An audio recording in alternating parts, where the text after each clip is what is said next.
theme is you have to want it. You have to want to be willing to accept the tools and the resources that are out there because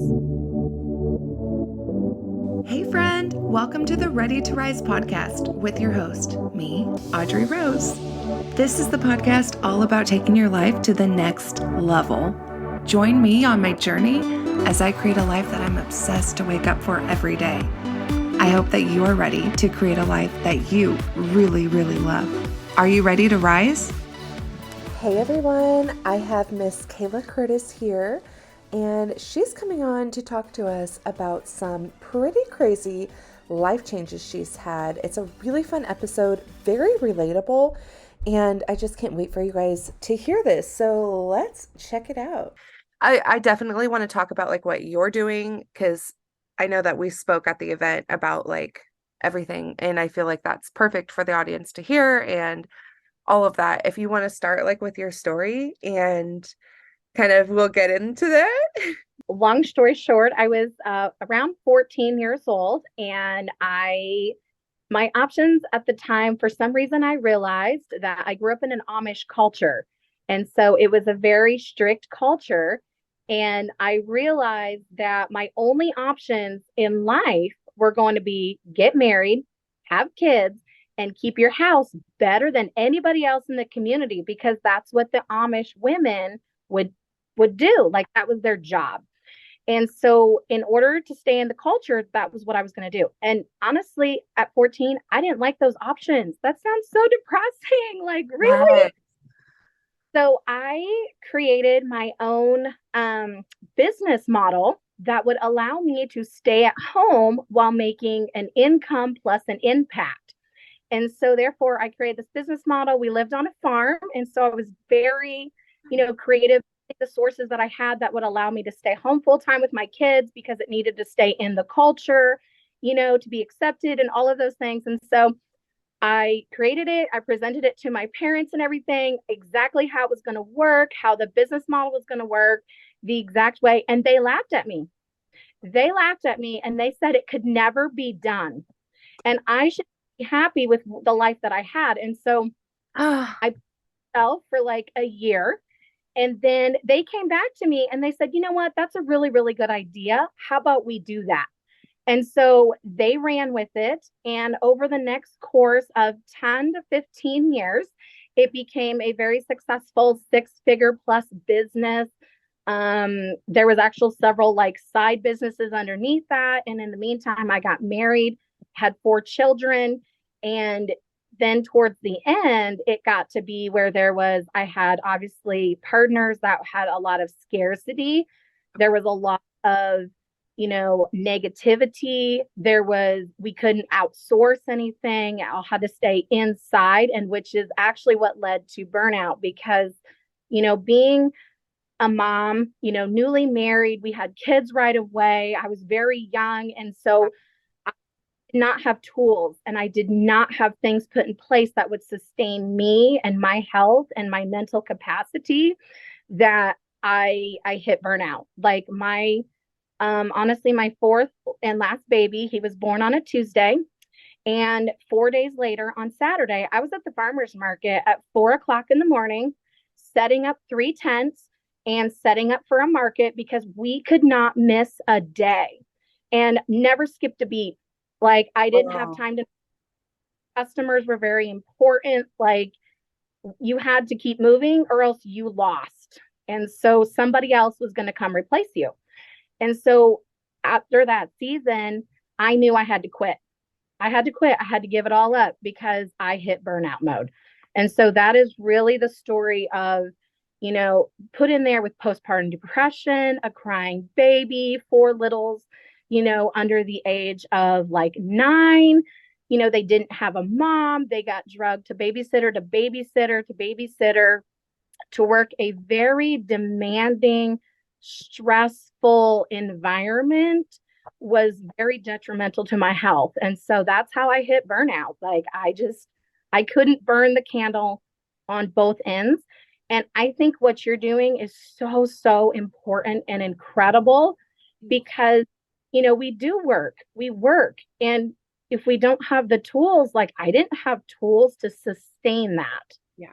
So what you're doing is incredible to teach people tools and resources that they don't hit burnout, or if they do, it's not so much the other way to climb back out of the hill. You might hit burnout, but then you can come back out. So Yeah, I can't wait to get into your story of like how you got out, but I know like exactly what you're saying. Like for me, it went so far past that even like 3 months off of work still wasn't enough for me. And I'm still struggling. And it's so fun like teaching these tools and doing these things because it's as much for me as it is for everyone else. Just the healing journey that like I get to share with people, it's so huge because yeah, like coming back from burnout is so hard. But I love what you said. You hit the nail on the head with like, I want to teach people to prevent it if we cannot get that far, like you said. right.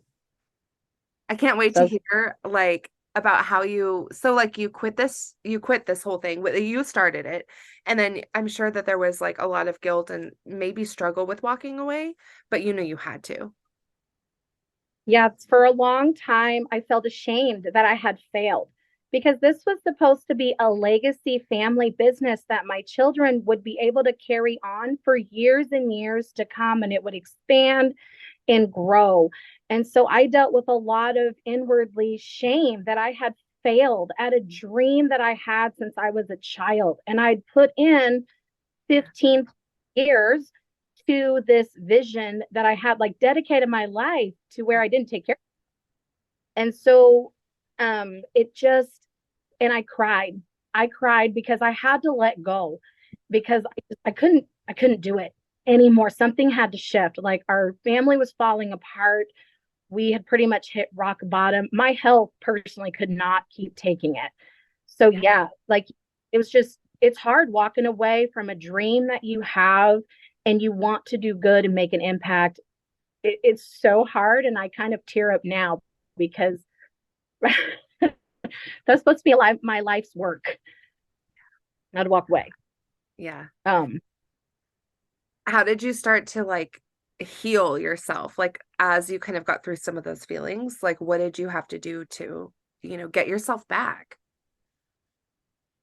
well, honestly, for about 2 years, I did nothing. I completely just focused on my family and my kids and devoted my life to them, their needs, making sure that I was present for them, doing everything for them, just honestly, just trying to not let that get to me, but I kind of just rested through the motions a little bit in life for 2.5 years.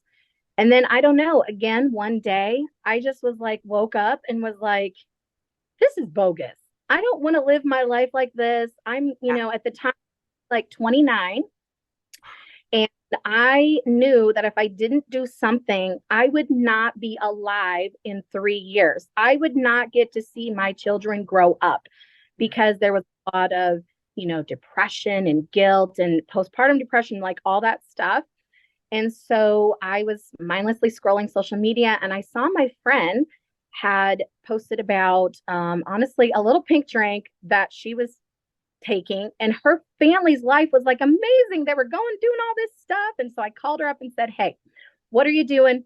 I need some of that. My life stinks right now. Yeah. I like to do something because I tried all the things. I tried the dieting and the exercising and like shaming myself and motivating myself. And so I knew I needed outside help. So the first thing that I would say I did is I got outside help outside of myself for the support. And support for me was really self-care and taking care of myself, which started in my gut, supporting my gut health, finding a good supplement routine that would support me, that was easy, but could kind of like bring my body back into balance.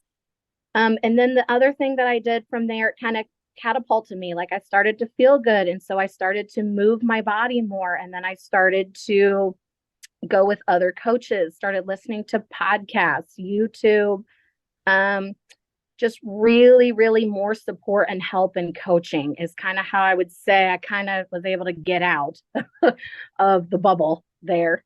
Yeah. And then that just led you like with the coaching, was it a lot of like mindset tools, or did you do any like kind of like somatic healing, like maybe a breath work or something different like that you started to practice more often? Mainly it was probably inner healing journey. Okay. It was a lot more. Yes, it was some mindset. Again, the more that I took care of myself, I started respecting myself more, my boundaries, even just getting up, making my bed, putting my clothes on, brushing my hair. Like it showed that to me, it was a struggle because I'd never taken care of myself. And that was just a way of healing myself, that I do matter. I can put myself together. And yes, there were many days my kids would be crying and screaming in the background because they needed mom right now, even though they really didn't need mom right. But I got myself dressed and I got myself ready. And now, years later, it's just normal. It's normal. Mom gets herself ready. We get our day started, we take care of ourselves. And so I think that just inner healing work. So I didn't really do a lot of breath work, maybe, but I started, eliminating negative conversations, putting time on how fast I responded to people, Yeah. like I had to turn my phone off when it was time to do school, and like people were mad at me, but, or when it was family time, I would turn my phone off and they just couldn't get a hold of me. But yeah, starting with just taking care of yourself, just getting dressed, washing your face. You just mentioned was something that a good friend of mine was just talking to me about, where she was like, you can do all of this like breath work and all these fun tools, and like I'm all for them. And I love, incorporating that stuff, but she was reminding me like it's great to do all that stuff, but you have to have a plan for reality, for the actual like day to day, every single morning type thing. And I love what you're saying right now, because that's exactly that. Like every single morning you're taking care of yourself, you're getting up, and like it took a while, as we just heard, like it took a little while to get that routine going, but now it's common practice for you. It's what you do every day. Like, and I love what you're saying, because it seriously shows everybody that like we don't always think about that, like how much of a struggle it is until we're in it and we're feeling it. But when we're having our good days, we don't remember how much of a struggle it is just to brush our hair, just to get dressed for the day.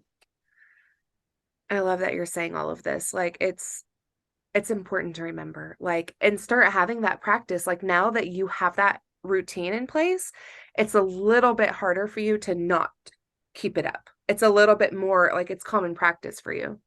You're right. It's so true because it's now just a part of my morning routine. I just get up, I fix my bed, I get myself dressed, I brush my hair, I put on my lotion for my face, and then I now have started a practice of reading, 10 pages of a good book, journaling. Like that's a practice. So now that's a little uncomfortable because it's not normal, and systematically. But by doing that, it kind of sets myself up that I'm a priority. You are a priority as well. Like you cannot show up and serve those that you love if you yourself are feeling frazzled and not taken care of, and you're just like everywhere and squirrel brained on everyone else's agenda. And I love this quote that I heard somewhere that said, take time for you before you're on other people's time. And it's so true. The minute you pick up your phone, the minute you check an email, you are now on someone else's agenda. And so it took time and practice for me not to check my phone. In fact, when I get up, I turn it on vibrate, to where I'm not distracted for those 20 minutes that I take to just get dressed and ready for my day. Literally gold. Everything you just said is golden. I love that. I've never heard that quote before, but that is so good. Like, truly, we have to pour into ourselves, because the minute you wake up, like you as a busy mom of four, the minute you open your bedroom door, it's on. You are theirs. And it's just like, oh, that's so much to do. And, as a wife, as a daughter, like, I mean, it's a lot. Like, life is a lot, and as you know, like, I've been going through some family stuff, and it's just like, I'm constantly yeah, constantly on my phone, constantly like checking in with people and at work, and it's busy and just life is so busy, but just remembering to take time for yourself, we're so much better off for it.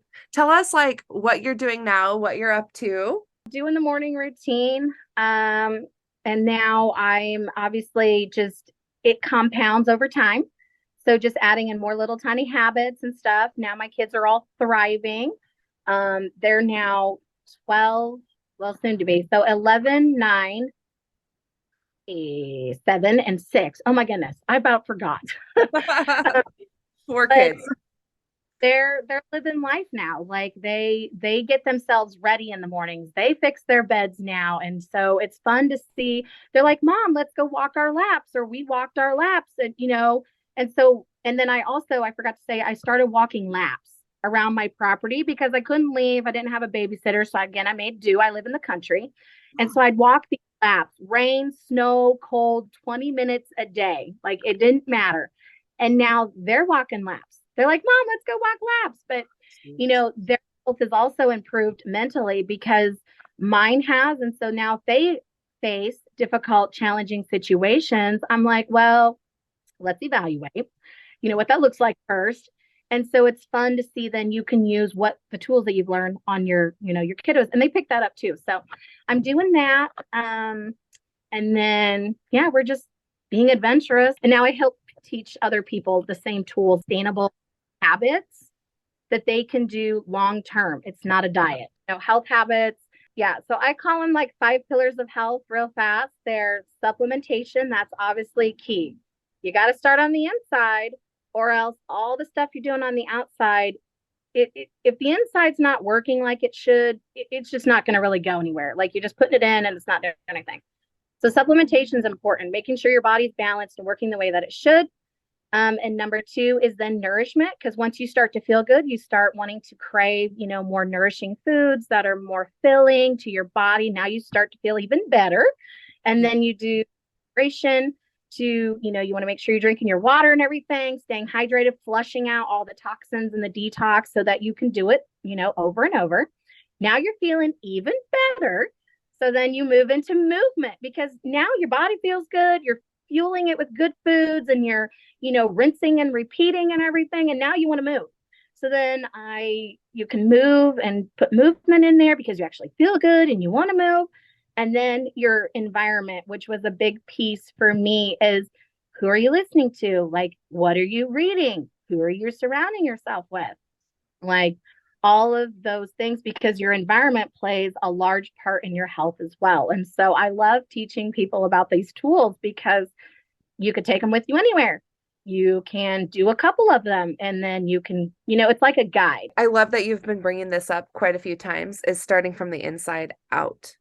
And like, I feel like so many times, like we hear that, like, borrow my motivation, or, like, let's go, like, just tell yourself, use a willpower, whatever. But sometimes for people who battle with depression and other mental health challenges, it can be really hard to do that. Like for me, I know personally, I can't just get this willpower out of nowhere. Like I'm freaking depressed. Like I'm laying in bed, like it's not happening. And so truly working on my mental health from that very inside all the way out, then I feel motivated. I feel good inside by following pillars like exactly like what you're talking about, getting those supplements, getting that healthy food, and then wanting to go from there. I love that you've brought that up. Yeah.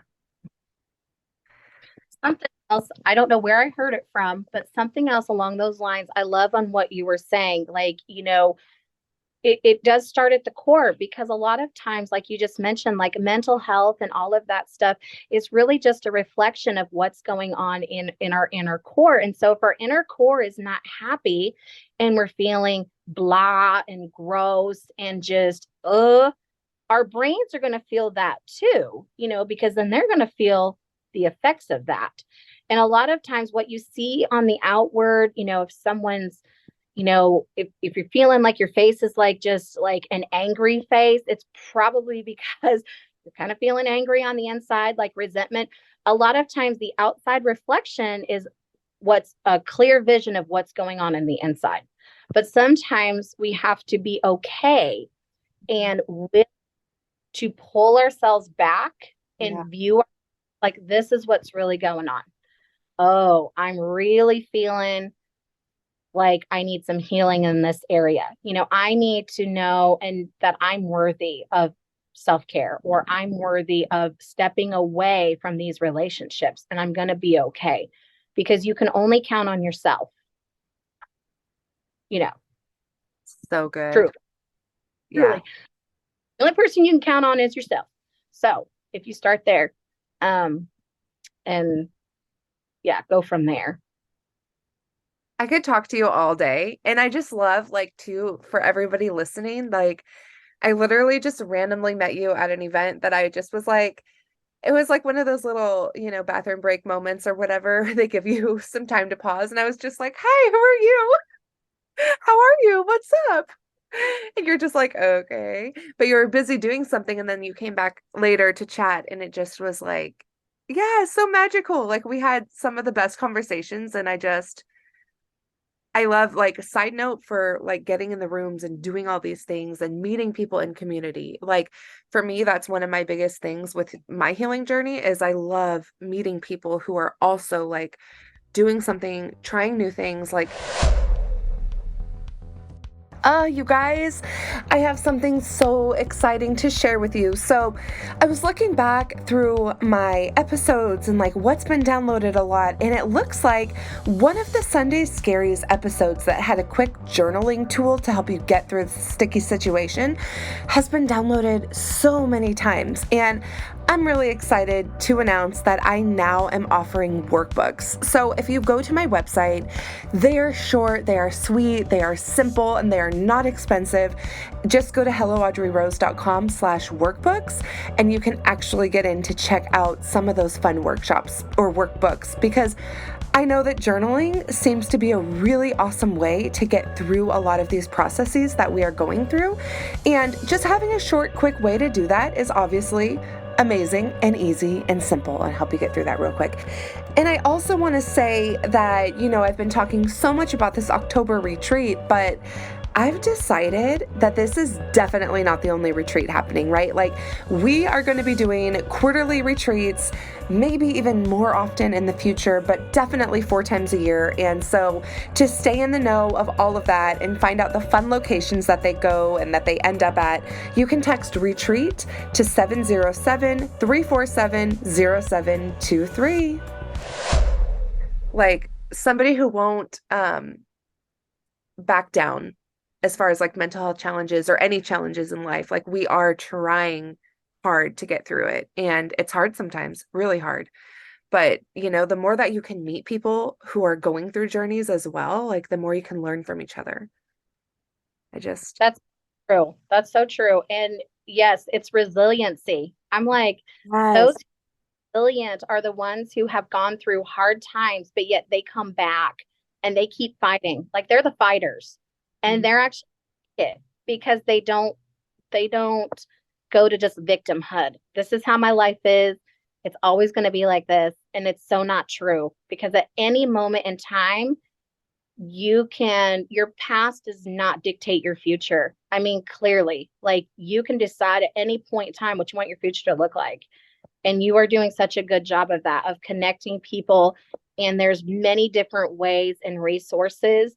But I think, like you said, the common theme is you have to want it. You have to want to be willing to accept the tools and the resources that are out there, because, you know, you're helping them step out of the burnout into their full capabilities, which I love, because change and the transformation that it's made in your life, and you're seeing others out there walking around, and it just breaks your heart, because, like, that if they were to do the same work, Yeah. or the same, if they put those tools to use, their lives would be transformed. And it's like, yeah, they just don't want to. I don't know, it hurts my heart. Right? Oh my gosh, I know. But okay, so where can everybody find you? Is Instagram the best place, or website, or what do you like to use? Honestly, either social media. So Instagram is, Kayla dot lower dash Curtis. Facebook is Kayla Curtis. You'll see my face on there. Either one of those is the best place to connect. And then my self tip would be start with one thing and go from there. So, whatever that is for you, you feel right now in your inner self, the one thing you need to work on, and just slowly expand from there. I love that. I want to add something like just what we were chatting about a minute ago, like about getting in the rooms or finding the coach. Like if you don't know where to start, if you aren't on a journey already, have someone help you. Like it's a perfect way to start. I have to second that because I really didn't know. So, I got in one room and then it expanded from there. I met somebody, I met you, and then now it's expanding, and I've met a couple of other people just by getting in a room. And even if you don't like the room, you can go find another room. But it does open a lot of doors of possibilities, and everyone is normally willing to help. Yes, exactly. Oh, I love that so much. Yeah. Yay, thank you so much. I love chatting with people and getting to know different stories and I feel like everybody has like a different story and it can speak to so many different people through that. So I love these conversations. So you do such a great job at what you're doing. Thank you. You're such an amazing person. I'm so happy you got to make it to another amazing episode of the Ready to Rise podcast. Don't hesitate to share this with a friend that needs to hear it. Send it straight to their DMs. Take a screenshot, throw it up in your stories, tag me in it at Hello Audrey Rose. And don't forget, if you leave a written review on the iTunes app, that also helps people find it. So if it resonates with you, help others find it. And I can't wait to hear how much you loved this awesome episode. Have a blessed day.